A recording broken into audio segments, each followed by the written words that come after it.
السلام علیکم ناظرین، امید کرتا ہوں کہ آپ سب خیریت سے ہوں گے۔ جیسا کہ میں نے اپنی لاسٹ ویڈیو کے اندر کنولسنٹ پلازما تھراپی کے متعلق آپ کو بتایا تھا کہ کس طرح بلڈ پلازما کرونا وائرس کے مریضوں کے لیے مددگار ثابت ہو سکتا ہے۔ کسی بھی ایسے مریض کا پلازما جو کرونا وائرس سے ریکور ہو چکا ہے 2 سے 3 لوگوں کی جان بچا سکتا ہے۔ ناظرین، آج کی ویڈیو میں آپ کو بتاؤں گا کہ کون سی ایسی احتیاطی تدابیر ہیں جو بلڈ پلازما ڈونیٹ کرنے سے پہلے اور بلڈ پلازما ڈونیٹ کرنے کے بعد بہت ضروری ہیں۔ آئیے جانتے ہیں اس ویڈیو میں۔ Subscribe my YouTube channel and press the bell icon for latest videos. Viewers, blood plasma عطیہ کرنے سے پہلے یہ احتیاطی تدابیر ضرور اپنا لیں۔ پلازما عطیہ کرنے سے پہلے ڈونر کو چاہیے کہ وہ اچھی طرح کھانا کھا کر جائے، اس کے علاوہ زیادہ پانی پی کر جائے۔ ڈونر کو چاہیے کہ وہ پلازما عطیہ کرنے سے پہلے زیادہ فیٹس والی غذائیں نہ کھا کر جائے۔ پلازما ڈونیٹ کرنے سے پہلے چائے پینے سے اجتناب کیجیے۔ اس کے علاوہ ڈونر پلازما عطیہ کرنے سے پہلے اپنی نیند اچھی طرح پوری کر کے جائے۔ ایکسرسائز یا مشقت کے کام کر کے بلڈ پلازما ڈونیٹ کرنے نہ جائیں۔ ناظرین، یہ بات یاد رکھیے کہ پلازما ڈونیٹ کرنے سے پہلے ان احتیاطی تدابیر پر عمل ضرور کیجیے۔ ناظرین، آئیے اب میں آپ کو بتاتا ہوں کہ پلازما عطیہ کرنے کے بعد کون سی ایسی پریکاشنری میجرز ہیں جن کو فالو کرنا چاہیے۔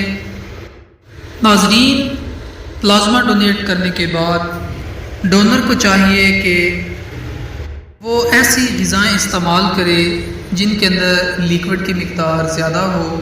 اسپیشلی پلازما ڈونیٹ کرنے کے 2 گھنٹے بعد پانی کا لگاتار استعمال کرے۔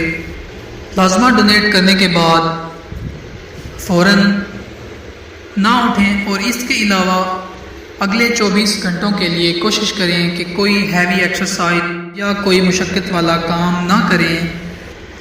ویورز، بلڈ پلازما ڈونیٹ کرنے کے بعد اپنی غذا کا بھرپور خیال رکھیں۔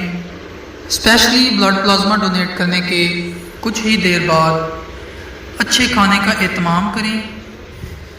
ناظرین، اس کے علاوہ اگر بلڈ پلازما ڈونر اسموکر ہے تو وہ کوشش کرے کہ بلڈ پلازما ڈونیٹ کرنے کے چند گھنٹے بعد سگریٹ نوشی سے پرہیز رکھے، اور ڈونر کوشش کرے کہ زیادہ ایسی غذائیں استعمال کریں جن کے اندر لیکوڈ کی زیادہ مقدار موجود ہو۔ اس کے علاوہ ڈونر جوسز کا استعمال کر سکتا ہے تاکہ اس کے جسم کے اندر پانی اور الیکٹرولائٹس کی کمی نہ ہو۔ ویورز، یاد رکھیے کہ آپ کا دیا ہوا بلڈ پلازما 3 سے 4 لوگوں کی جان بچا سکتا ہے۔